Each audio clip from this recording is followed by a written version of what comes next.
우리는 왜 마음의 상처를 안고 살아갈까요?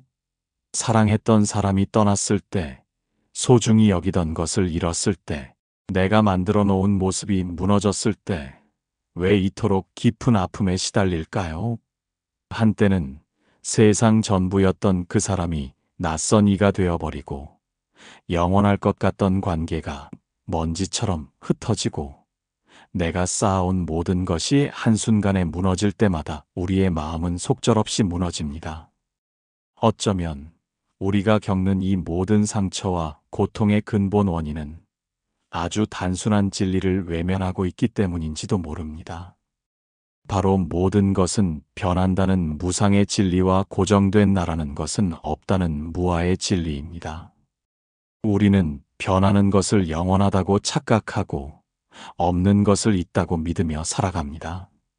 오늘 우리는 이 마음의 상처를 근본적으로 치유할 수 있는 부처님의 가장 위대하고 심오한 지혜, 무상과 무아의 가르침 속으로 깊이 들어가는 여정을 시작하려 합니다. 이 한 시간의 법문이 억지로 무언가를 참거나 견디는 시간이 아니라 삶의 진실을 꿰뚫어 봄으로써 스스로 자유와 평온을 얻는 소중한 깨달음의 시간이 되기를 발언합니다. 함께 지혜의 문을 열어보겠습니다. 우리는 삶에서 사랑하는 사람과 이별할 때 깊은 슬픔과 상실감에 빠지곤 합니다. 그 사람 없는 세상은 의미가 없다고 느껴지고 모든 것이 텅 비어버린 것 같습니다. 아침에 눈을 뜨면 가장 먼저 그 사람이 떠오르고 잠들기 전까지 그리움에 가슴이 먹먹합니다. 이처럼 영원하지 않은 것을 영원하다고 믿었기에 생기는 고통이야말로 우리를 가장 아프게 하는 것입니다. 어디 사랑하는 사람과의 이별뿐이겠습니까? 건강이 무너질 때, 젊음이 사라질 때, 성공했던 사업이 실패할 때, 아름답던 모습이 늙어갈 때도 우리는 똑같은 고통을 겪습니다. 어제까지 잘 걸었던 다리가 오늘은 아프고 지난달까지 잘 보이던 눈이 이제는 흐릿해집니다. 젊을 때의 활력은 온데간데 없고 기억력도 점점 쇠퇴해 갑니다. 우리는 이 모든 것이 변하지 않고 그대로 머물러 있기를 바랍니다. 사랑하는 사람이 영원히 내 곁에 있기를, 건강이 영원히 지속되기를, 지금의 행복이 영원하기를 간절히 원합니다. 이 영원하기를 바라는 마음이 무상한 세계와 만날 때 상처의 씨앗이 심어집니다. 그러나 부처님께서는 모든 것은 무상하다고 말씀하셨습니다. 법구경에서는 이렇게 우리를 일깨웁니다. 모든 형성된 것은 무상하다. 이것을 지혜로 통찰하는 자는 괴로움에서 벗어나며 청정의 길로 나아간다. 이것이 청정에 이르는 길이다. 무상이란 무엇일까요? 한자 그대로 풀이하면 항상함이 없다는 뜻입니다. 이 세상 모든 것은 조건에 따라 생겨났다가 조건이 변하면 사라집니다. 원인과 조건이 모여서 이루어진 것을 우리는 행이라고 부르는데 이 모든 행은 변하지 않는 것이 하나도 없습니다. 마치 강물과 같습니다. 우리는 한강이라고 부르지만 지금 흐르는 물은 1초 전의 물이 아닙니다. 끊임없이 흐르고 변하면서도 우리는 그것을 한강이라는 하나의 이름으로 부릅니다. 우리의 몸도 마찬가지입니다. 세포들은 끊임없이 죽고 새로 생겨나지만 우리는 여전히 같은 이름을 가지고 있습니다. 조주선사에게 한 수행자가 찾아왔습니다. 저는 모든 것이 변한다는 것을 알고 있습니다. 그런데 왜 여전히 집착하게 됩니까? 조주선사가 물었습니다. 내가 알고 있다는 것은 무엇을 아는 것인가? 그것은 머리로 아는 것입니다. 조주선사가 말했습니다.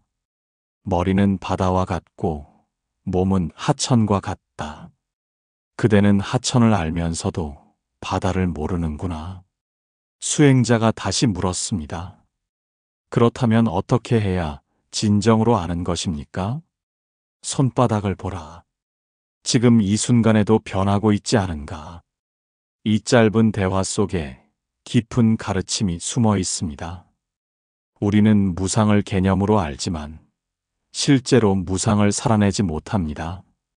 손바닥을 보는 바로 이 순간에도 우리 몸의 세포들은 죽고 있고 새로운 세포가 생겨나고 있습니다. 이것을 단순히 아는 것이 아니라 직접 체험하는 것, 그것이 진정한 알미입니다. 한 중년의 사업가가 있었습니다. 그는 30년 동안 성실하게 일하며 회사를 키워왔습니다. 그러던 어느 날 갑작스러운 경제 위기로 회사가 파산 위기에 처했습니다. 그는 자신의 모든 것이 무너지는 것 같았고 삶의 의미를 잃었습니다. 밤마다 술로 괴로움을 달래며 지냈습니다. 그러던 어느 날 우연히 법문을 듣게 되었습니다. 모든 것은 인연 따라 모였다가 인연 따라 흩어진다는 말에 그는 깨달았습니다. 회사도 성공도 실패도 모두 조건에 따라 일어났다가 사라지는 것일 뿐이라는 것을, 그는 비로소 성공에도 집착하지 않고 실패에도 좌절하지 않는 평온을 얻었습니다. 잠들기 전 오늘 하루 동안 변한 것들을 떠올려 보세요. 아침에 내 마음과 저녁에 내 마음이 같았습니까? 오늘 먹은 음식은 지금 어디에 있습니까? 모든 것은 순간순간 변하고 있습니다. 모든 형성된 것은 무상하다. 이것을 지혜로 통찰하는 자는 괴로움에서 벗어난다. 그렇다면 이제 우리는 더 깊은 질문을 마주해야 합니다. 왜 우리는 변하는 것에 집착할까요? 왜 사라질 것을 영원히 붙들고 싶어 할까요? 우리가 무언가에 집착하는 이유는 그것이 나를 행복하게 해줄 것이라고 믿기 때문입니다. 저 사람이 있어야 내가 행복할 것 같고, 저 물건이 있어야 내가 만족할 것 같고, 저 지위에 올라야 내가 인정받을 것 같습니다. 그래서 우리는 그것을 얻기 위해 애쓰고 얻은 후에는 잃지 않으려고 애씁니다. 금강경에서는 이렇게 말씀하십니다. 과거 마음도 얻을 수 없고 현재 마음도 얻을 수 없고 미래 마음도 얻을 수 없다. 무엇 하나 잡을 수 있는 것이 없는데 우리는 무엇을 붙들려고 그토록 애쓰는 것일까요? 한 제자가 임재선사를 찾아왔습니다. 저는 괴로움에서 벗어나고 싶습니다. 어떻게 해야 합니까? 임재선사가 물었습니다. 누가 너를 괴롭게 하는가? 제자가 답했습니다. 제 마음이 저를 괴롭게 합니다. 그렇다면 그 마음을 내게 가져오라. 내가 그것을 편안하게 해주리라. 제자가 자신의 마음을 찾으려 했지만 찾을 수가 없었습니다. 한참을 찾다가 말했습니다. 찾을 수가 없습니다. 임재선사가 말했습니다. 보아라. 내가 이미 내 마음을 편안하게 해주었다. 그 순간 제자는 깨달았습니다. 마음이라는 것은 잡을 수도 없고 고정된 실체도 없다는 것을, 괴로운 마음을 없애려고 애쓰는 그 자체가 또 다른 괴로움을 만든다는 것을, 집착은 마치 모래를 쥐려는 것과 같습니다. 꽉 쥘수록 더 많이 빠져나갑니다. 놓지 못하는 것이 고통이고 놓으려고 애쓰는 것 또한 고통입니다. 그저 손을 펴면 모래는 자연스럽게 떨어집니다. 한 젊은 여성이 있었습니다. 그녀는 연애할 때마다 상대방에게 지나치게 집착했습니다. 하루 종일 문자 메시지를 확인하고 상대방의 작은 변화에도 불안해했습니다. 그럴수록 관계는 더 힘들어졌고 결국 이별을 맞았습니다. 그녀는 자신이 왜 이렇게 집착하는지 알 수 없었습니다. 상담을 받던 중 깨달았습니다. 자신이 사랑이라고 생각했던 것이 사실은 버림받을까봐 두려워하는 불안이었다는 것을. 상대방을 사랑한 것이 아니라 외로운 자신을 채우려고 했다는 것을. 이것을 알게 된 후 그녀는 비로소 건강한 관계를 맺을 수 있게 되었습니다. 잠들기 전 오늘 하루 동안 내가 집착했던 것들을 떠올려 보세요. 그것이 정말 필요한 것이었습니까? 아니면 두려움이나 불안을 감추기 위한 것이었습니까? 집착을 내려놓는다는 것은 무관심해지는 것이 아니라 자유로워지는 것입니다. 과거 마음도 얻을 수 없고, 현재 마음도 얻을 수 없고, 미래 마음도 얻을 수 없다. 우리는 종종 나라는 존재에 대해 깊이 생각하곤 합니다. 나는 누구인가? 나는 어떤 사람인가? 이 질문들은 때로 우리를 괴롭히기도 합니다. 부처님께서는 무아의 진리를 말씀하셨습니다. 반야심경에서는 이렇게 설하십니다. 오온이 모두 공하여 일체의 고통과 재난을 벗어났다. 우리가 나라고 생각하는 것, 즉 몸과 느낌과 생각과 의지와 의식, 이 5가지 더미는 모두 조건에 따라 모였다가 흩어지는 것일 뿐, 그 안에 고정된 나라는 실체는 없다는 것입니다. 무아란 무엇일까요? 아가 없다는 뜻입니다. 여기서 아란 영원 불변하는 자, 독립적으로 존재하는 실체를 의미합니다. 부처님께서는 이런 고정된 자아는 존재하지 않는다고 말씀하셨습니다. 우리 몸을 보십시오. 어디에 나라는 것이 있습니까? 손이 나입니까? 발이 나입니까? 머리가 나입니까? 손을 잃어도 나는 여전히 존재합니다. 머리카락이 빠져도 나는 사라지지 않습니다. 그렇다면 마음이 나일까요? 마음도 끊임없이 변합니다. 1초 전의 마음과 지금의 마음이 다르고 어제의 마음과 오늘의 마음이 다릅니다. 마치 양파와 같습니다. 양파 껍질을 하나하나 벗겨보십시오. 겉껍질을 벗기고 또 벗기고 계속 벗기다 보면 마지막에 무엇이 남습니까? 아무것도 남지 않습니다. 양파의 핵심이라는 것은 없습니다. 그저 껍질들이 모여서 양파라는 이름으로 불릴 뿐입니다. 우리의 자아도 마찬가지입니다. 해능대사에게 한 승려가 물었습니다. 무아라고 하셨는데 그렇다면 지금 스님과 대화하고 있는 이것은 무엇입니까? 해능대사가 답했습니다. 그것은 있는 것도 아니고 없는 것도 아니다. 승려가 혼란스러워하며 다시 물었습니다. 그렇다면 어떻게 이해해야 합니까? 해능대사가 말했습니다. 강물을 보라. 물이 흐르지만 강이라는 실체는 없다. 그러나 물이 흐르는 것은 부정할 수 없다. 있다고 할 수도 없고 없다고 할 수도 없는 것. 그것이 진실이다. 이것이 무아의 참뜻입니다. 고정된 실체로서의 나는 없지만 인연 따라 작용하는 이것은 분명히 존재합니다. 문제는 우리가 이 작용하는 것에 나라는 고정된 실체가 있다고 착각하는 데 있습니다. 한 대학 교수가 있었습니다. 그는 평생 학자로서의 정체성을 지켜왔습니다. 나는 지적이고 이성적인 사람이다. 나는 감정에 휘둘리지 않는 사람이다.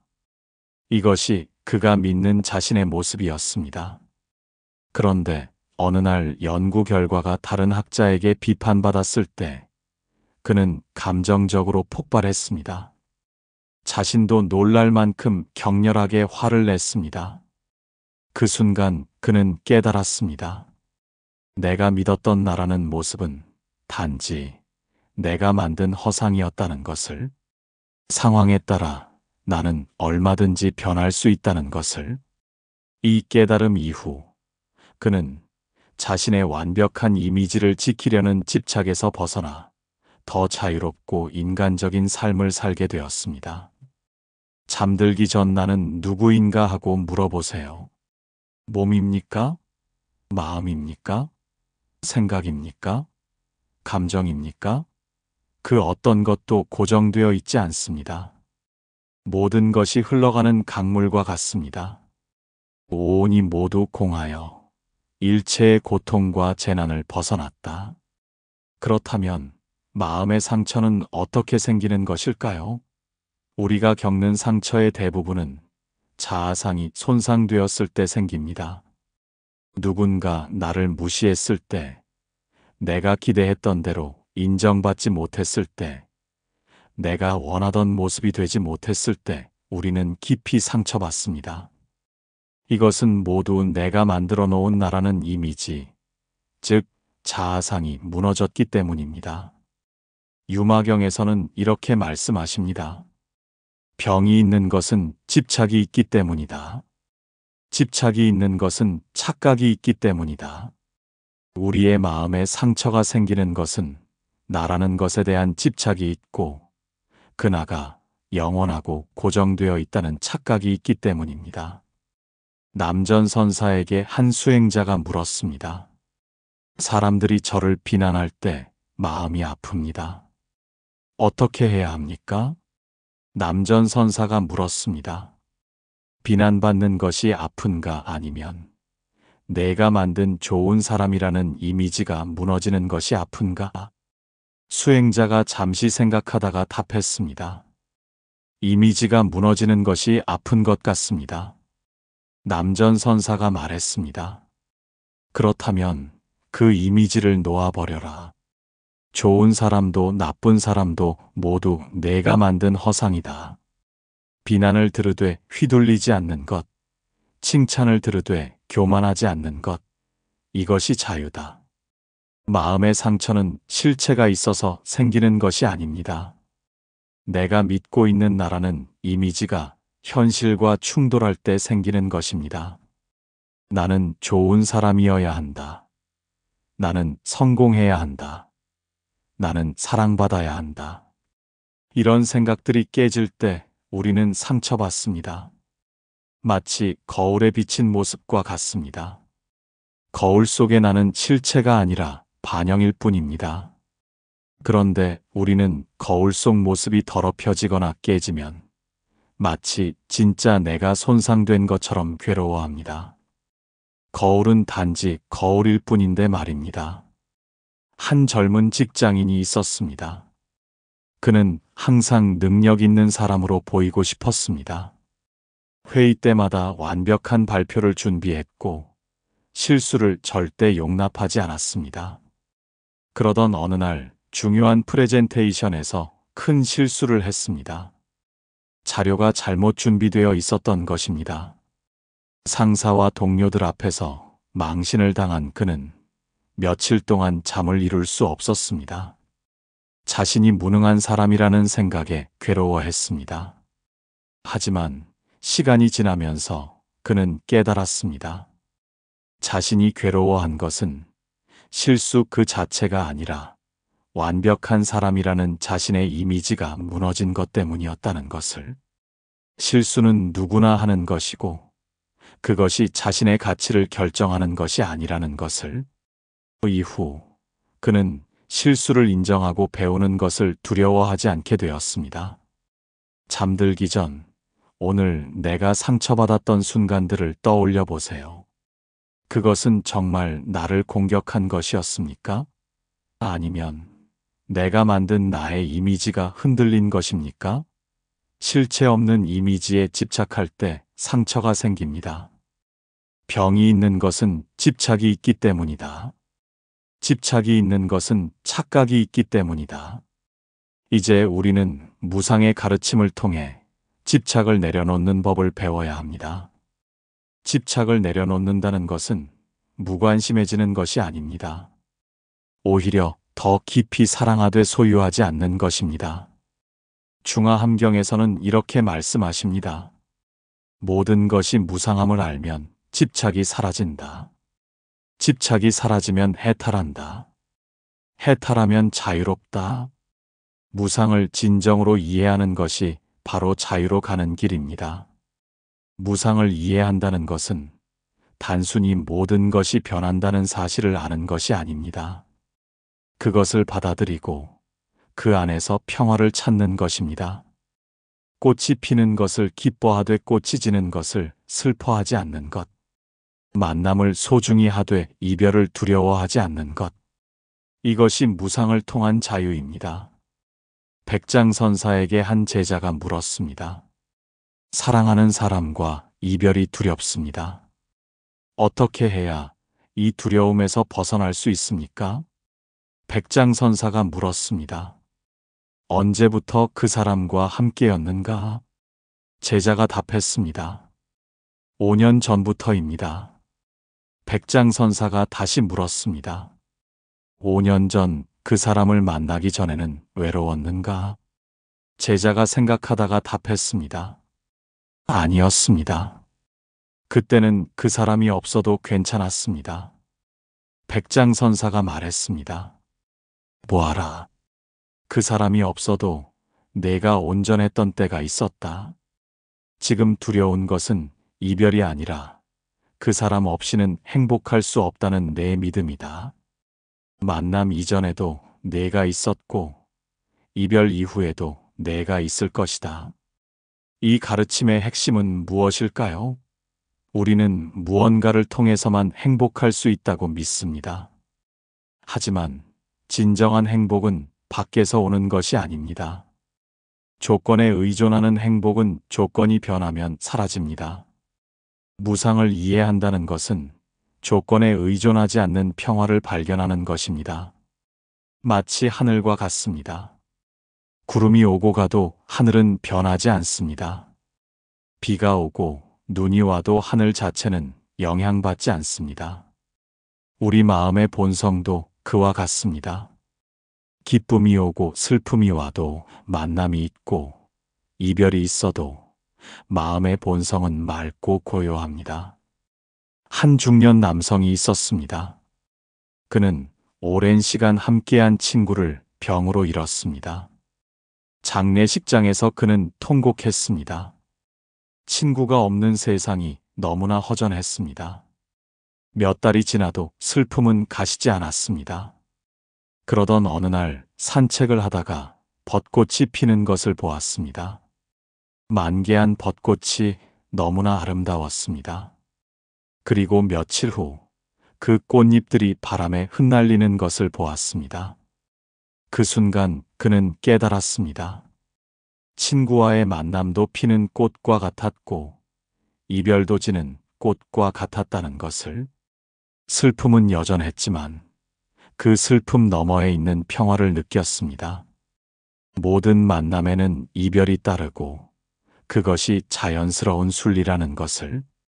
이후 그는 친구를 그리워하되 그 그리움에 붙잡히지 않았습니다. 잠들기 전 오늘 하루 동안 집착했던 것을 하나 떠올려 보세요. 그것 없이도 내가 온전할 수 있다는 것을 느껴보세요. 집착을 내려놓는다는 것은 사랑을 버리는 것이 아니라 사랑 안에서 자유로워지는 것입니다. 모든 것이 무상함을 알면 집착이 사라진다. 집착이 사라지면 해탈한다.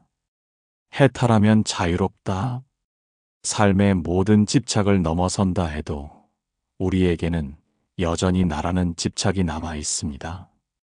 이것이야말로 가장 미묘하고 가장 깊은 집착입니다. 열반경에서는 이렇게 말씀하십니다.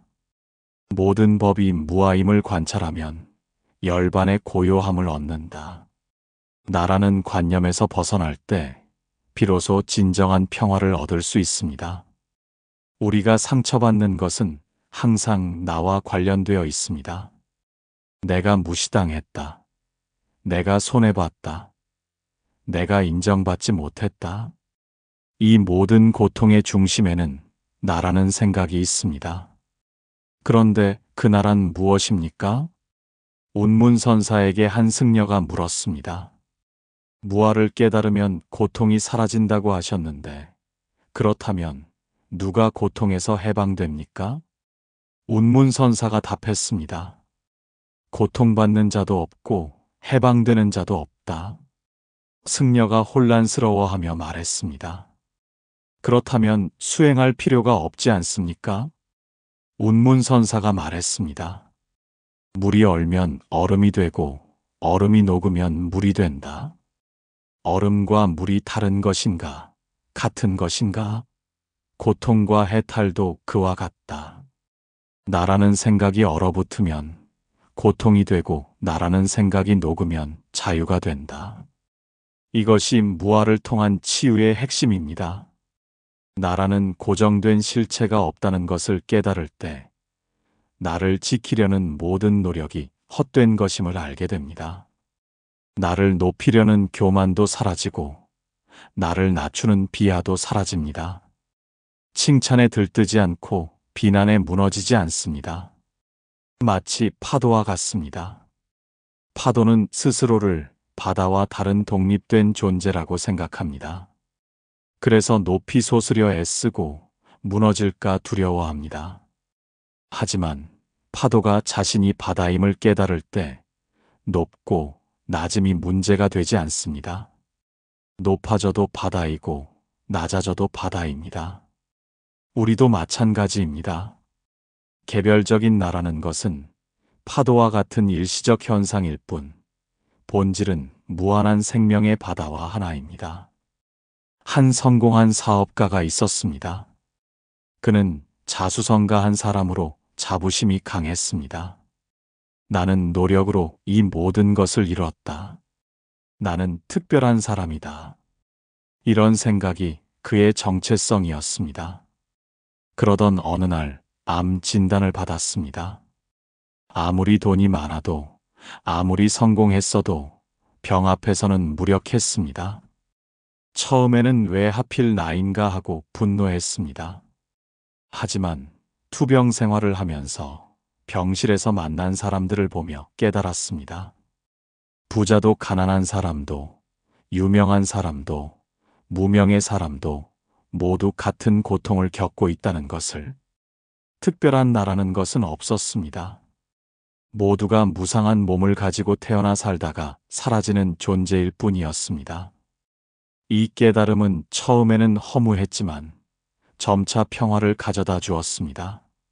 나를 증명하려는 집착에서 벗어나자 오히려 더 자유롭고 편안해졌습니다. 잠들기 전 나는 누구인가를 물어보되 답을 찾으려 하지 마세요. 그저 물음 속에 머물러 보세요. 나라고 할 만한 고정된 것이 있습니까? 모든 것이 흘러가는 과정일 뿐입니다. 모든 법이 무아임을 관찰하면 열반의 고요함을 얻는다. 많은 사람들이 무상과 무아를 허무주의로 오해하곤 합니다. 하지만 부처님의 가르침은 결코 허무주의가 아닙니다. 오히려 가장 적극적이고 긍정적인 삶의 방식입니다. 화엄경에서는 이렇게 말씀하십니다. 한 티끌 속에 온 우주가 들어있고 한순간 속에 영겁이 들어있다. 모든 것이 무상하고 무아라는 것은 모든 것이 서로 연결되어 있고 무한한 가능성을 가지고 있다는 의미입니다. 고정된 자아가 없기에 우리는 얼마든지 변할 수 있습니다. 어제의 나에 갇혀 있을 필요가 없습니다. 과거의 실수가 영원히 나를 규정하지 않습니다. 매 순간 새롭게 태어날 수 있습니다. 달마대사에게 한 수행자가 물었습니다. 저는 과거에 많은 잘못을 저질렀습니다. 이 업보에서 벗어날 수 있습니까? 달마대사가 물었습니다. 과거의 그 사람이 지금 어디에 있는가? 수행자가 답했습니다. 과거는 이미 지나갔습니다. 달마대사가 말했습니다. 지나간 것을 붙들고 있는 것은 누구인가? 잘못을 저지른 그 사람도 이미 없고 괴로워하는 지금의 사람도 매 순간 변한다. 진정한 참회는 과거를 후회하는 것이 아니라 이 순간 새로운 사람으로 사는 것이다. 이것이 무상과 무아가 주는 희망입니다. 우리는 과거에 묶여 있지 않습니다. 어떤 낙인도 영원하지 않습니다. 실패한 사람, 상처받은 사람, 부족한 사람. 이 모든 정체성은 고정된 것이 아닙니다. 마치 강물처럼 우리는 끊임없이 흐릅니다. 어제 흘러간 물은 오늘의 물이 아닙니다. 그러나 강은 여전히 흐릅니다. 과거에 어떤 오염된 물이 흘렀다 해도 지금 이 순간부터 맑은 물이 흐를 수 있습니다. 한 젊은이가 있었습니다. 그는 청소년기의 비행 청소년이었습니다. 많은 잘못을 저질렀고 주변 사람들에게 상처를 주었습니다. 성인이 된 후 그는 진심으로 뉘우쳤지만 과거가 그를 괴롭혔습니다. 나는 나쁜 사람이다. 나는 변할 수 없다. 이런 생각에 빠져 있었습니다. 그러던 어느 날 상담사로부터 이런 말을 들었습니다. 과거의 당신과 지금의 당신은 다릅니다. 세포 하나까지 완전히 바뀌었습니다. 왜 당신은 과거에 머물러 있으려 합니까? 이 말에 큰 충격을 받았습니다. 과학적으로도 7년이면 몸의 모든 세포가 바뀐다고 합니다.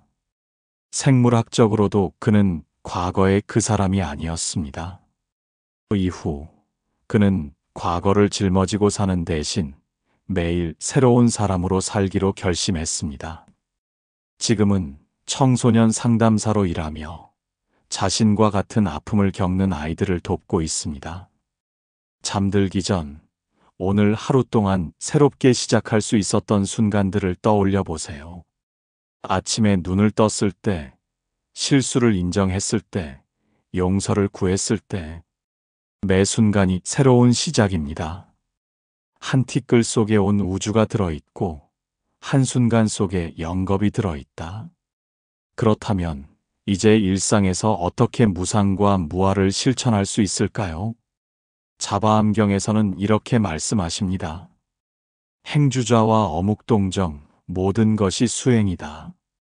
특별한 시간과 장소가 따로 있는 것이 아닙니다. 우리의 일상 자체가 수행의 장입니다. 아침에 일어나서 세수를 할 때 거울 속 내 얼굴을 보십시오. 어제의 얼굴과 오늘의 얼굴이 같습니까? 미세하게 변했습니다. 주름이 하나 더 생겼을 수도 있고 피부색이 달라졌을 수도 있습니다. 이것이 무상입니다. 밥을 먹을 때 생각해 보십시오. 이 음식은 어디에서 왔습니까? 햇빛과 물과 흙과 농부의 노력이 모여서 이루어진 것입니다. 수많은 인연이 모여서 내 앞에 밥 한 그릇이 되었습니다. 이것이 무아입니다. 독립적으로 존재하는 것은 하나도 없습니다. 마조선사에게 한 제자가 물었습니다. 일상에서 어떻게 돌을 닦습니까? 마조선사가 답했습니다. 배고프면 밥 먹고 피곤하면 자라. 제자가 의아해하며 말했습니다. 그것은 모든 사람이 하는 것 아닙니까? 마조선사가 말했습니다. 그렇지 않다. 대부분의 사람들은 밥 먹을 때 밥을 먹지 않고 온갖 생각을 한다. 잘 때도 자지 않고 온갖 꿈을 꾼다. 밥 먹을 때 온전히 밥을 먹고 잠잘 때 온전히 자는 것. 이것이 도다. 이것이 실천의 핵심입니다. 지금 이 순간에 온전히 머무는 것. 과거를 후회하지 않고 미래를 걱정하지 않고 바로 이 순간을 사는 것. 이것이 무상을 사는 것입니다. 걸을 때는 걷는 것을 느끼십시오. 발바닥이 땅에 닿는 감촉, 다리 근육의 움직임, 바람이 스치는 느낌. 생각 속에 빠져 있지 말고 몸의 감각으로 돌아오십시오. 화가 날 때는 화를 관찰하십시오. 가슴이 답답해지고 호흡이 거칠어지고 얼굴이 달아오르는 것을 느껴보십시오. 화를 억누르지도 말고 화를 표출하지도 말고 그저 관찰하십시오. 관찰하는 순간 화와 나 사이에 거리가 생깁니다. 내가 화가 아니라는 것을 알게 됩니다. 한 직장인이 있었습니다. 그는 매일 아침 출근길 지하철에서 스트레스를 받았습니다. 사람들에게 치이고 밀리고 짜증나는 일들이 많았습니다. 그러던 어느 날 명상 수업에서 배운 것을 실천하기로 했습니다. 지하철에서 밀릴 때마다 호흡에 집중했습니다. 들숨과 날숨을 세며 자신의 몸의 감각에 주의를 기울였습니다. 처음에는 잘 되지 않았습니다. 하지만 며칠, 몇 주를 반복하자 변화가 일어났습니다. 똑같이 밀리고 부딪혀도 예전만큼 짜증이 나지 않았습니다. 모든 사람이 각자의 사정이 있고 이 순간도 곧 지나갈 것이라는 것을 알게 되었습니다. 지하철이라는 불편한 공간이 수행의 장이 되었습니다. 잠들기 전 오늘 하루를 돌아보세요. 어떤 순간에 온전히 현재에 있었습니까? 어떤 순간의 생각 속에서 헤매었습니까? 판단하지 말고 그저 알아차리기만 하세요. 행주좌와 어묵동정 모든 것이 수행이다. 사랑하는 모든 분들, 오늘 우리는 부처님의 지혜를 따라 무상과 무아의 깊은 가르침을 함께 탐구했습니다. 모든 것이 변한다는 무상의 진리를 배웠고 고정된 자아는 없다는 무아의 진리를 보았습니다. 그리고 이 두 가지 진리가 어떻게 우리 마음의 상처를 근본적으로 치유할 수 있는지를 알게 되었습니다.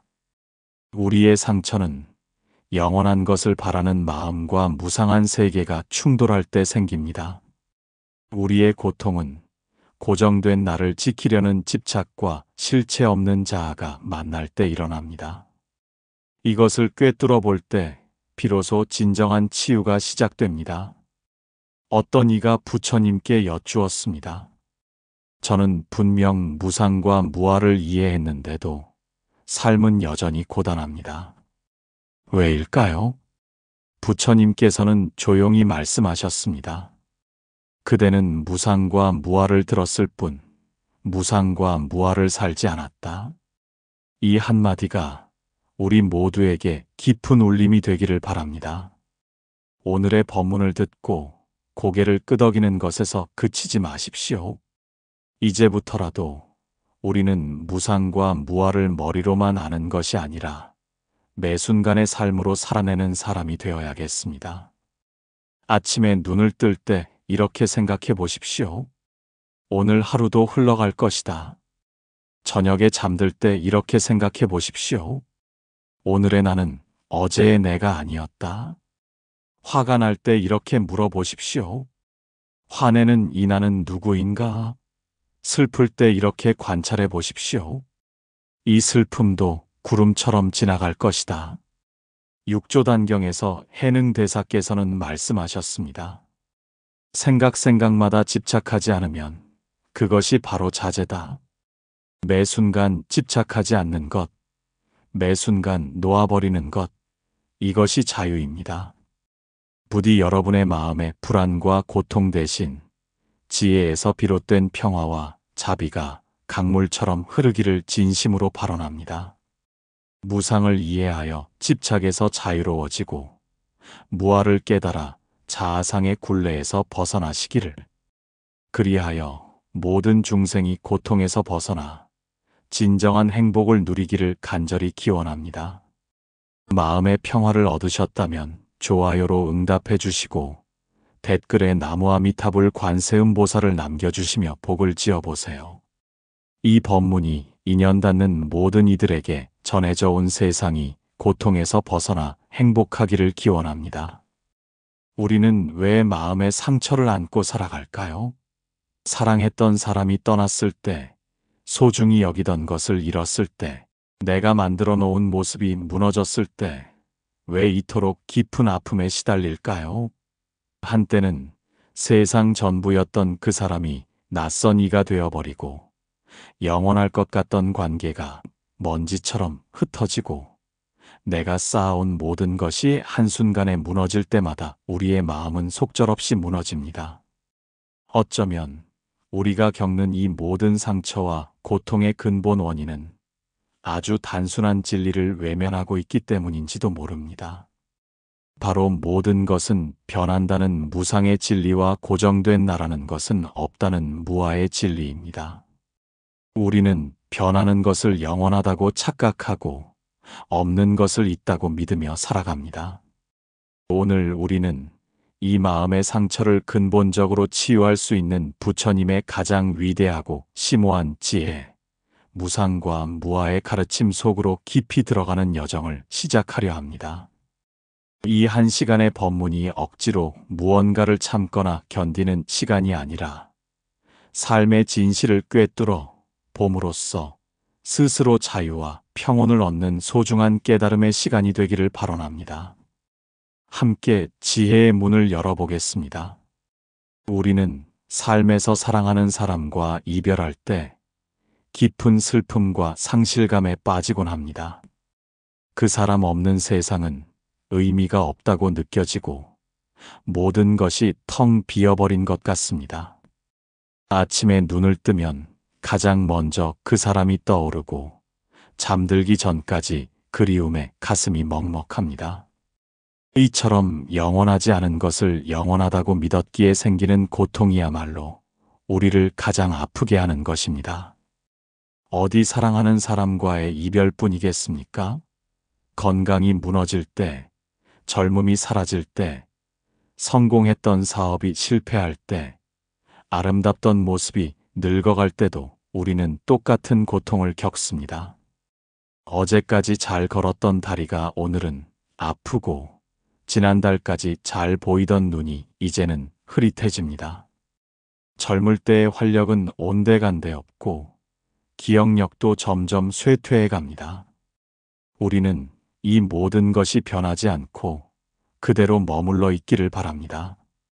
사랑하는 사람이 영원히 내 곁에 있기를, 건강이 영원히 지속되기를, 지금의 행복이 영원하기를 간절히 원합니다.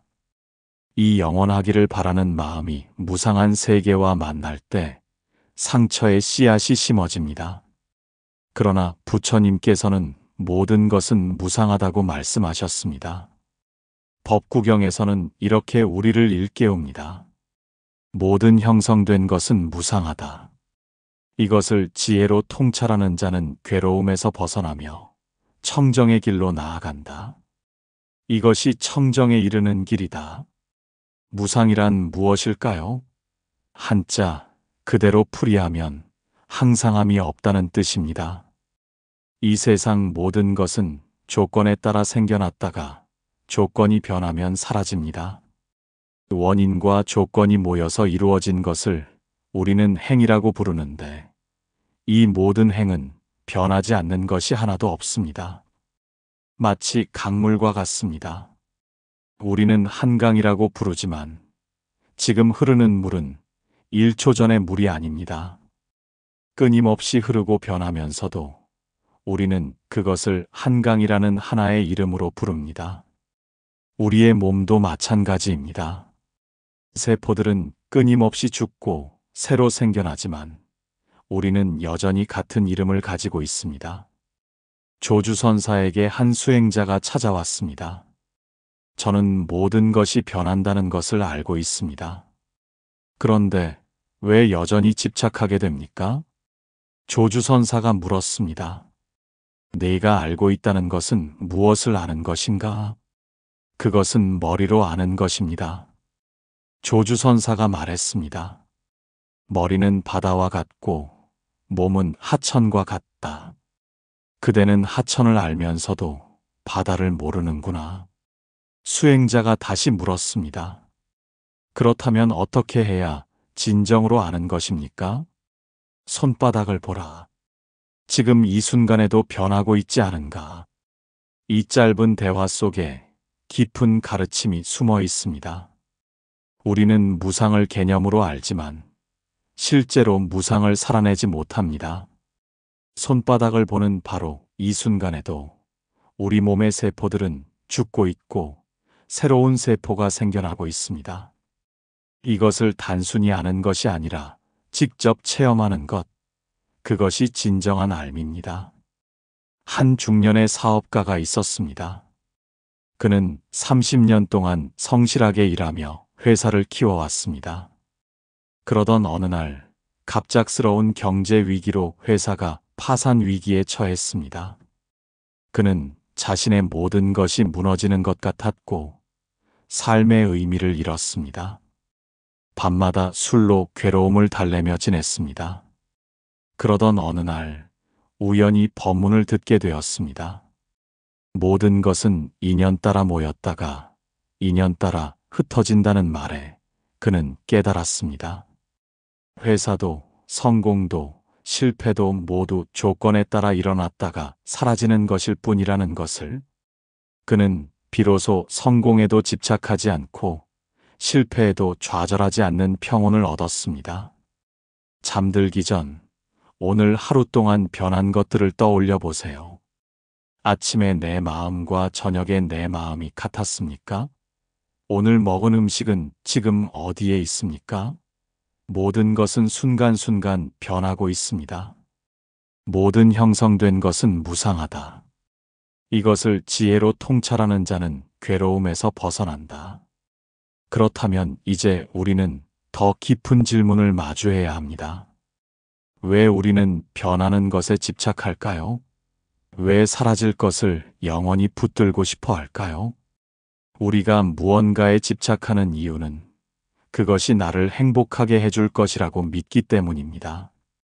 저 사람이 있어야 내가 행복할 것 같고, 저 물건이 있어야 내가 만족할 것 같고, 저 지위에 올라야 내가 인정받을 것 같습니다. 그래서 우리는 그것을 얻기 위해 애쓰고, 얻은 후에는 잃지 않으려고 애씁니다. 금강경에서는 이렇게 말씀하십니다. 과거 마음도 얻을 수 없고, 현재 마음도 얻을 수 없고, 미래 마음도 얻을 수 없다. 무엇 하나 잡을 수 있는 것이 없는데, 우리는 무엇을 붙들려고 그토록 애쓰는 것일까요? 한 제자가 임재선사를 찾아왔습니다. 저는 괴로움에서 벗어나고 싶습니다. 어떻게 해야 합니까? 임재선사가 물었습니다. 누가 너를 괴롭게 하는가? 제자가 답했습니다. 제 마음이 저를 괴롭게 합니다. 그렇다면 그 마음을 내게 가져오라. 내가 그것을 편안하게 해주리라. 제자가 자신의 마음을 찾으려 했지만 찾을 수가 없었습니다. 한참을 찾다가 말했습니다. 찾을 수가 없습니다. 임재선사가 말했습니다. 보아라. 내가 이미 내 마음을 편안하게 해주었다. 그 순간 제자는 깨달았습니다. 마음이라는 것은 잡을 수도 없고 고정된 실체도 없다는 것을, 괴로운 마음을 없애려고 애쓰는 그 자체가 또 다른 괴로움을 만든다는 것을, 집착은 마치 모래를 쥐려는 것과 같습니다. 꽉 쥘수록 더 많이 빠져나갑니다. 놓지 못하는 것이 고통이고 놓으려고 애쓰는 것 또한 고통입니다. 그저 손을 펴면 모래는 자연스럽게 떨어집니다. 한 젊은 여성이 있었습니다. 그녀는 연애할 때마다 상대방에게 지나치게 집착했습니다. 하루 종일 문자 메시지를 확인하고 상대방의 작은 변화에도 불안해했습니다. 그럴수록 관계는 더 힘들어졌고 결국 이별을 맞았습니다. 그녀는 자신이 왜 이렇게 집착하는지 알 수 없었습니다. 상담을 받던 중 깨달았습니다. 자신이 사랑이라고 생각했던 것이 사실은 버림받을까봐 두려워하는 불안이었다는 것을, 상대방을 사랑한 것이 아니라 외로운 자신을 채우려고 했다는 것을, 이것을 알게 된 후 그녀는 비로소 건강한 관계를 맺을 수 있게 되었습니다.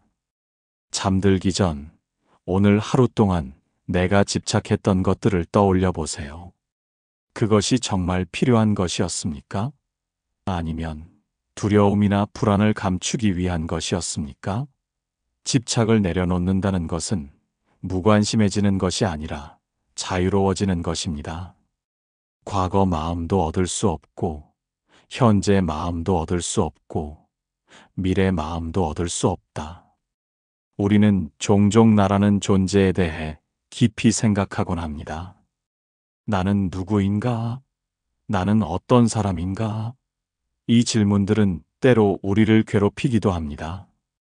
부처님께서는 무아의 진리를 말씀하셨습니다. 반야심경에서는 이렇게 설하십니다. 오온이 모두 공하여 일체의 고통과 재난을 벗어났다. 우리가 나라고 생각하는 것, 즉 몸과 느낌과 생각과 의지와 의식, 이 5가지 더미는 모두 조건에 따라 모였다가 흩어지는 것일 뿐, 그 안에 고정된 나라는 실체는 없다는 것입니다. 무아란 무엇일까요? 아가 없다는 뜻입니다. 여기서 아란 영원불변하는 자, 독립적으로 존재하는 실체를 의미합니다. 부처님께서는 이런 고정된 자아는 존재하지 않는다고 말씀하셨습니다. 우리 몸을 보십시오. 어디에 나라는 것이 있습니까? 손이 나입니까? 발이 나입니까? 머리가 나입니까? 손을 잃어도 나는 여전히 존재합니다. 머리카락이 빠져도 나는 사라지지 않습니다. 그렇다면 마음이 나일까요? 마음도 끊임없이 변합니다. 1초 전의 마음과 지금의 마음이 다르고 어제의 마음과 오늘의 마음이 다릅니다. 마치 양파와 같습니다. 양파 껍질을 하나하나 벗겨보십시오. 겉껍질을 벗기고 또 벗기고 계속 벗기다 보면 마지막에 무엇이 남습니까? 아무것도 남지 않습니다. 양파의 핵심이라는 것은 없습니다. 그저 껍질들이 모여서 양파라는 이름으로 불릴 뿐입니다. 우리의 자아도 마찬가지입니다. 해능대사에게 한 승려가 물었습니다. 무아라고 하셨는데 그렇다면 지금 스님과 대화하고 있는 이것은 무엇입니까? 해능대사가 답했습니다. 그것은 있는 것도 아니고 없는 것도 아니다. 승려가 혼란스러워하며 다시 물었습니다. 그렇다면 어떻게 이해해야 합니까? 해능대사가 말했습니다. 강물을 보라. 물이 흐르지만 강이라는 실체는 없다. 그러나 물이 흐르는 것은 부정할 수 없다. 있다고 할 수도 없고 없다고 할 수도 없는 것.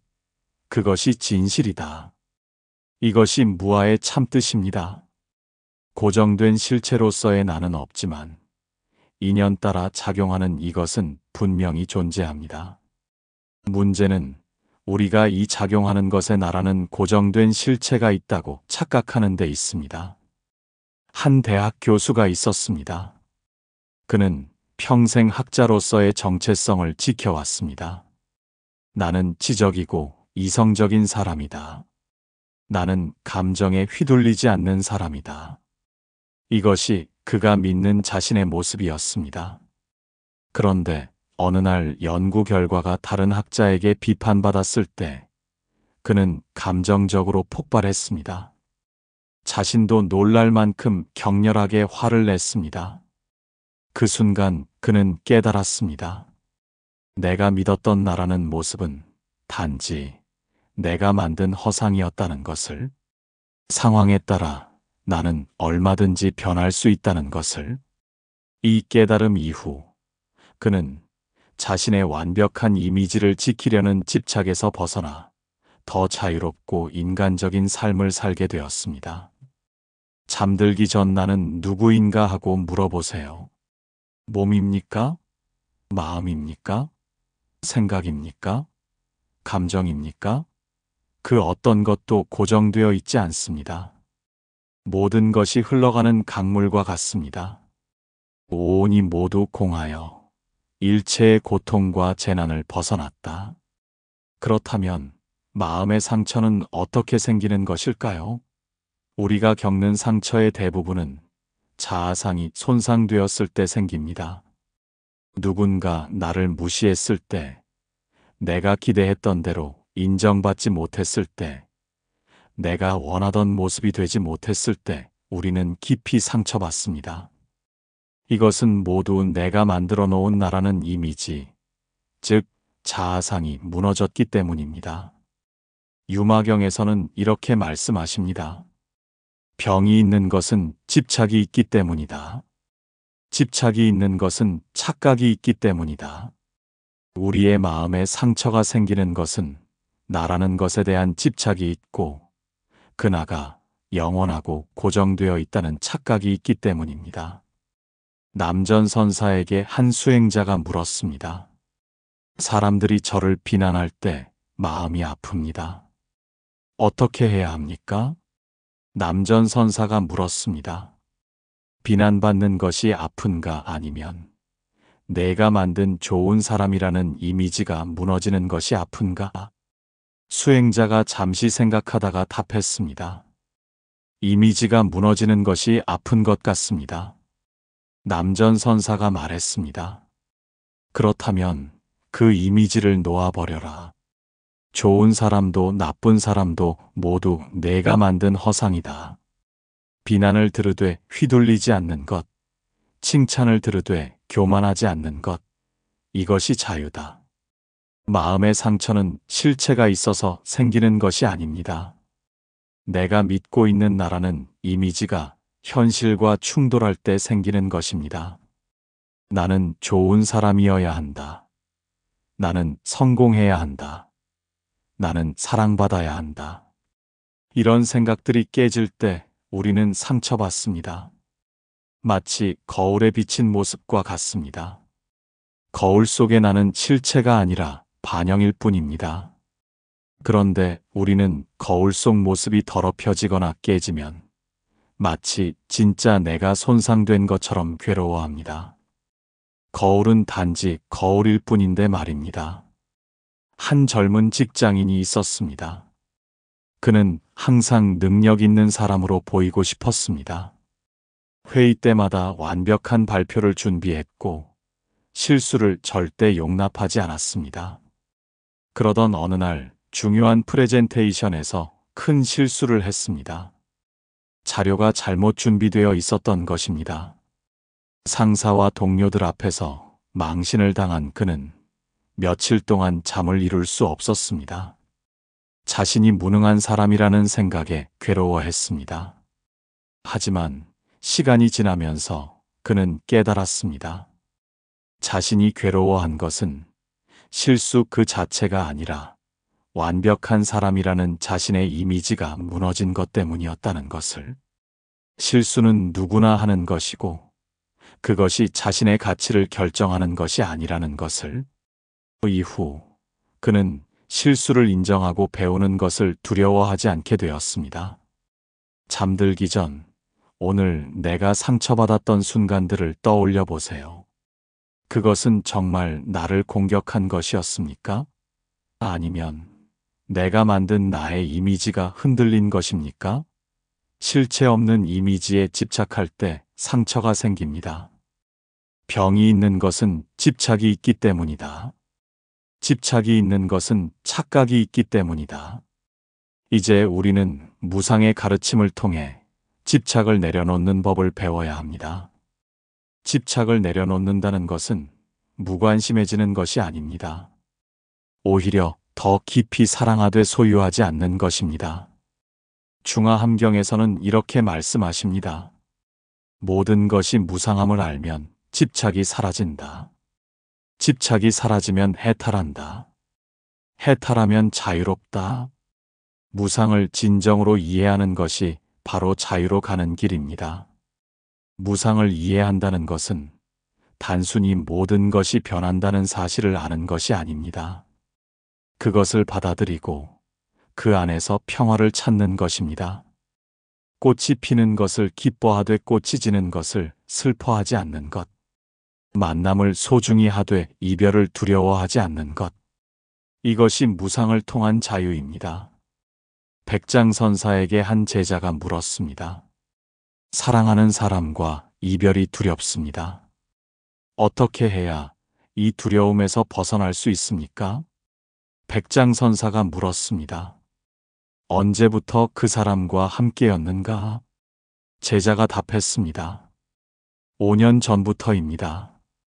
백장선사가 다시 물었습니다. 5년 전 그 사람을 만나기 전에는 외로웠는가? 제자가 생각하다가 답했습니다. 아니었습니다. 그때는 그 사람이 없어도 괜찮았습니다. 백장선사가 말했습니다. 보아라. 그 사람이 없어도 내가 온전했던 때가 있었다. 지금 두려운 것은 이별이 아니라 그 사람 없이는 행복할 수 없다는 내 믿음이다. 만남 이전에도 내가 있었고 이별 이후에도 내가 있을 것이다. 이 가르침의 핵심은 무엇일까요? 우리는 무언가를 통해서만 행복할 수 있다고 믿습니다. 하지만 진정한 행복은 밖에서 오는 것이 아닙니다. 조건에 의존하는 행복은 조건이 변하면 사라집니다. 무상을 이해한다는 것은 조건에 의존하지 않는 평화를 발견하는 것입니다. 마치 하늘과 같습니다. 구름이 오고 가도 하늘은 변하지 않습니다. 비가 오고 눈이 와도 하늘 자체는 영향받지 않습니다. 우리 마음의 본성도 그와 같습니다. 기쁨이 오고 슬픔이 와도 만남이 있고 이별이 있어도 마음의 본성은 맑고 고요합니다. 한 중년 남성이 있었습니다. 그는 오랜 시간 함께한 친구를 병으로 잃었습니다. 장례식장에서 그는 통곡했습니다. 친구가 없는 세상이 너무나 허전했습니다. 몇 달이 지나도 슬픔은 가시지 않았습니다. 그러던 어느 날 산책을 하다가 벚꽃이 피는 것을 보았습니다. 만개한 벚꽃이 너무나 아름다웠습니다. 그리고 며칠 후 그 꽃잎들이 바람에 흩날리는 것을 보았습니다. 그 순간 그는 깨달았습니다. 친구와의 만남도 피는 꽃과 같았고 이별도 지는 꽃과 같았다는 것을. 슬픔은 여전했지만 그 슬픔 너머에 있는 평화를 느꼈습니다. 모든 만남에는 이별이 따르고 그것이 자연스러운 순리라는 것을. 이후 그는 친구를 그리워하되 그 그리움에 붙잡히지 않았습니다. 잠들기 전 오늘 하루 동안 집착했던 것을 하나 떠올려 보세요. 그것 없이도 내가 온전할 수 있다는 것을 느껴보세요. 집착을 내려놓는다는 것은 사랑을 버리는 것이 아니라 사랑 안에서 자유로워지는 것입니다. 모든 것이 무상함을 알면 집착이 사라진다. 집착이 사라지면 해탈한다. 해탈하면 자유롭다. 삶의 모든 집착을 넘어선다 해도 우리에게는 여전히 나라는 집착이 남아 있습니다. 이것이야말로 가장 미묘하고 가장 깊은 집착입니다. 열반경에서는 이렇게 말씀하십니다.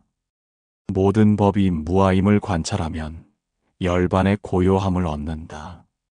나라는 관념에서 벗어날 때 비로소 진정한 평화를 얻을 수 있습니다. 우리가 상처받는 것은 항상 나와 관련되어 있습니다. 내가 무시당했다. 내가 손해봤다. 내가 인정받지 못했다. 이 모든 고통의 중심에는 나라는 생각이 있습니다. 그런데 그 나란 무엇입니까? 운문선사에게 한 승려가 물었습니다. 무아를 깨달으면 고통이 사라진다고 하셨는데 그렇다면 누가 고통에서 해방됩니까? 운문선사가 답했습니다. 고통받는 자도 없고 해방되는 자도 없다. 승려가 혼란스러워하며 말했습니다. 그렇다면 수행할 필요가 없지 않습니까? 운문선사가 말했습니다. 물이 얼면 얼음이 되고 얼음이 녹으면 물이 된다. 얼음과 물이 다른 것인가? 같은 것인가? 고통과 해탈도 그와 같다. 나라는 생각이 얼어붙으면 고통이 되고 나라는 생각이 녹으면 자유가 된다. 이것이 무아를 통한 치유의 핵심입니다. 나라는 고정된 실체가 없다는 것을 깨달을 때 나를 지키려는 모든 노력이 헛된 것임을 알게 됩니다. 나를 높이려는 교만도 사라지고 나를 낮추는 비하도 사라집니다. 칭찬에 들뜨지 않고 비난에 무너지지 않습니다. 마치 파도와 같습니다. 파도는 스스로를 바다와 다른 독립된 존재라고 생각합니다. 그래서 높이 솟으려 애쓰고 무너질까 두려워합니다. 하지만 파도가 자신이 바다임을 깨달을 때 높고 낮음이 문제가 되지 않습니다. 높아져도 바다이고 낮아져도 바다입니다. 우리도 마찬가지입니다. 개별적인 나라는 것은 파도와 같은 일시적 현상일 뿐, 본질은 무한한 생명의 바다와 하나입니다. 한 성공한 사업가가 있었습니다. 그는 자수성가한 사람으로 자부심이 강했습니다. 나는 노력으로 이 모든 것을 이뤘다. 나는 특별한 사람이다. 이런 생각이 그의 정체성이었습니다. 그러던 어느 날 암 진단을 받았습니다. 아무리 돈이 많아도, 아무리 성공했어도 병 앞에서는 무력했습니다. 처음에는 왜 하필 나인가 하고 분노했습니다. 하지만 투병 생활을 하면서 병실에서 만난 사람들을 보며 깨달았습니다. 부자도 가난한 사람도, 유명한 사람도, 무명의 사람도 모두 같은 고통을 겪고 있다는 것을. 특별한 나라는 것은 없었습니다. 모두가 무상한 몸을 가지고 태어나 살다가 사라지는 존재일 뿐이었습니다. 이 깨달음은 처음에는 허무했지만 점차 평화를 가져다 주었습니다. 나를 증명하려는 집착에서 벗어나자 오히려 더 자유롭고 편안해졌습니다. 잠들기 전 나는 누구인가를 물어보되 답을 찾으려 하지 마세요. 그저 물음 속에 머물러 보세요. 나라고 할 만한 고정된 것이 있습니까? 모든 것이 흘러가는 과정일 뿐입니다. 모든 법이 무아임을 관찰하면 열반의 고요함을 얻는다. 많은 사람들이 무상과 무아를 허무주의로 오해하곤 합니다. 하지만 부처님의 가르침은 결코 허무주의가 아닙니다. 오히려 가장 적극적이고 긍정적인 삶의 방식입니다. 화엄경에서는 이렇게 말씀하십니다. 한 티끌 속에 온 우주가 들어있고 한순간 속에 영겁이 들어있다. 모든 것이 무상하고 무아라는 것은 모든 것이 서로 연결되어 있고 무한한 가능성을 가지고 있다는 의미입니다. 고정된 자아가 없기에 우리는 얼마든지 변할 수 있습니다. 어제의 나에 갇혀 있을 필요가 없습니다. 과거의 실수가 영원히 나를 규정하지 않습니다. 매 순간 새롭게 태어날 수 있습니다. 달마대사에게 한 수행자가 물었습니다. 저는 과거에 많은 잘못을 저질렀습니다. 이 업보에서 벗어날 수 있습니까? 달마대사가 물었습니다. 과거의 그 사람이 지금 어디에 있는가? 수행자가 답했습니다. 과거는 이미 지나갔습니다. 달마대사가 말했습니다. 지나간 것을 붙들고 있는 것은 누구인가? 잘못을 저지른 그 사람도 이미 없고 괴로워하는 지금의 사람도 매 순간 변한다. 진정한 참회는 과거를 후회하는 것이 아니라 이 순간 새로운 사람으로 사는 것이다. 이것이 무상과 무아가 주는 희망입니다. 우리는 과거에 묶여 있지 않습니다. 어떤 낙인도 영원하지 않습니다. 실패한 사람, 상처받은 사람, 부족한 사람. 이 모든 정체성은 고정된 것이 아닙니다. 마치 강물처럼 우리는 끊임없이 흐릅니다. 어제 흘러간 물은 오늘의 물이 아닙니다. 그러나 강은 여전히 흐릅니다. 과거에 어떤 오염된 물이 흘렀다 해도 지금 이 순간부터 맑은 물이 흐를 수 있습니다. 한 젊은이가 있었습니다. 그는 청소년기의 비행 청소년이었습니다. 많은 잘못을 저질렀고 주변 사람들에게 상처를 주었습니다. 성인이 된 후 그는 진심으로 뉘우쳤지만 과거가 그를 괴롭혔습니다. 나는 나쁜 사람이다. 나는 변할 수 없다. 이런 생각에 빠져 있었습니다. 그러던 어느 날 상담사로부터 이런 말을 들었습니다. 과거의 당신과 지금의 당신은 다릅니다. 세포 하나까지 완전히 바뀌었습니다. 왜 당신은 과거에 머물러 있으려 합니까? 이 말에 큰 충격을 받았습니다. 과학적으로도 7년이면 몸의 모든 세포가 바뀐다고 합니다. 생물학적으로도 그는 과거의 그 사람이 아니었습니다. 이후 그는 과거를 짊어지고 사는 대신 매일 새로운 사람으로 살기로 결심했습니다. 지금은 청소년 상담사로 일하며 자신과 같은 아픔을 겪는 아이들을 돕고 있습니다. 잠들기 전 오늘 하루 동안 새롭게 시작할 수 있었던 순간들을 떠올려 보세요. 아침에 눈을 떴을 때, 실수를 인정했을 때, 용서를 구했을 때, 매 순간이 새로운 시작입니다. 한 티끌 속에 온 우주가 들어있고, 한순간 속에 영겁이 들어있다. 그렇다면 이제 일상에서 어떻게 무상과 무아를 실천할 수 있을까요? 자바암경에서는 이렇게 말씀하십니다. 행주좌와 어묵동정 모든 것이 수행이다. 특별한 시간과 장소가 따로 있는 것이 아닙니다.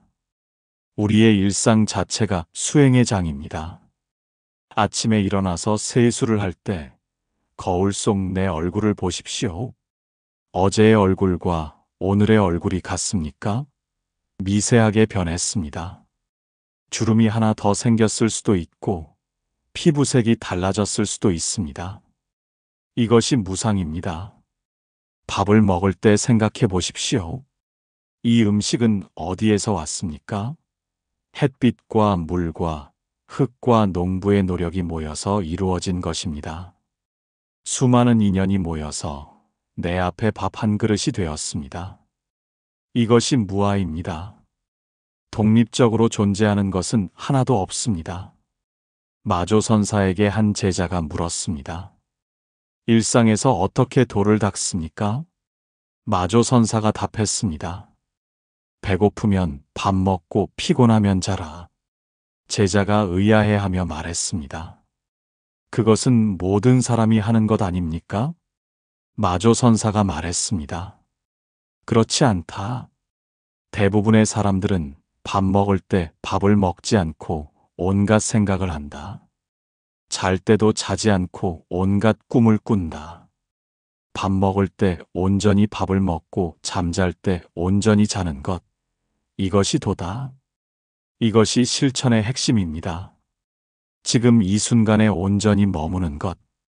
과거를 후회하지 않고 미래를 걱정하지 않고 바로 이 순간을 사는 것. 이것이 무상을 사는 것입니다. 걸을 때는 걷는 것을 느끼십시오. 발바닥이 땅에 닿는 감촉, 다리 근육의 움직임, 바람이 스치는 느낌. 생각 속에 빠져 있지 말고 몸의 감각으로 돌아오십시오. 화가 날 때는 화를 관찰하십시오. 가슴이 답답해지고 호흡이 거칠어지고 얼굴이 달아오르는 것을 느껴보십시오. 화를 억누르지도 말고 화를 표출하지도 말고 그저 관찰하십시오. 관찰하는 순간 화와 나 사이에 거리가 생깁니다. 내가 화가 아니라는 것을 알게 됩니다. 한 직장인이 있었습니다. 그는 매일 아침 출근길 지하철에서 스트레스를 받았습니다. 사람들에게 치이고 밀리고 짜증나는 일들이 많았습니다. 그러던 어느 날 명상 수업에서 배운 것을 실천하기로 했습니다. 지하철에서 밀릴 때마다 호흡에 집중했습니다. 들숨과 날숨을 세며 자신의 몸의 감각에 주의를 기울였습니다. 처음에는 잘 되지 않았습니다. 하지만 며칠, 몇 주를 반복하자 변화가 일어났습니다. 똑같이 밀리고 부딪혀도 예전만큼 짜증이 나지 않았습니다. 모든 사람이 각자의 사정이 있고 이 순간도 곧 지나갈 것이라는 것을 알게 되었습니다. 지하철이라는 불편한 공간이 수행의 장이 되었습니다. 잠들기 전 오늘 하루를 돌아보세요. 어떤 순간에 온전히 현재에 있었습니까? 어떤 순간의 생각 속에서 헤매었습니까? 판단하지 말고 그저 알아차리기만 하세요.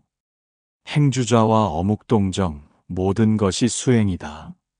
사랑하는 모든 분들, 오늘 우리는 부처님의 지혜를 따라 무상과 무아의 깊은 가르침을 함께 탐구했습니다. 모든 것이 변한다는 무상의 진리를 배웠고, 고정된 자아는 없다는 무아의 진리를 보았습니다. 그리고 이 두 가지 진리가 어떻게 우리 마음의 상처를 근본적으로 치유할 수 있는지를 알게 되었습니다. 우리의 상처는 영원한 것을 바라는 마음과 무상한 세계가 충돌할 때 생깁니다. 우리의 고통은 고정된 나를 지키려는 집착과 실체 없는 자아가 만날 때 일어납니다. 이것을 꿰뚫어 볼 때 비로소 진정한 치유가 시작됩니다. 어떤 이가 부처님께 여쭈었습니다.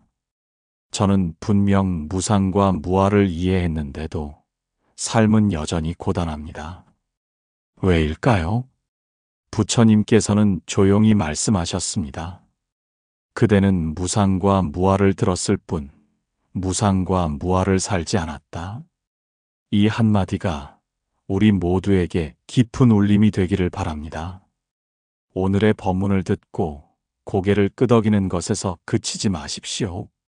이제부터라도 우리는 무상과 무아를 머리로만 아는 것이 아니라 매 순간의 삶으로 살아내는 사람이 되어야겠습니다. 아침에 눈을 뜰 때 이렇게 생각해 보십시오. 오늘 하루도 흘러갈 것이다. 저녁에 잠들 때 이렇게 생각해 보십시오. 오늘의 나는 어제의 내가 아니었다. 화가 날 때 이렇게 물어보십시오. 화내는 이 나는 누구인가? 슬플 때 이렇게 관찰해 보십시오. 이 슬픔도 구름처럼 지나갈 것이다. 육조단경에서 해능대사께서는 말씀하셨습니다. 생각마다 집착하지 않으면 그것이 바로 자제다. 매 순간 집착하지 않는 것, 매 순간 놓아버리는 것, 이것이 자유입니다.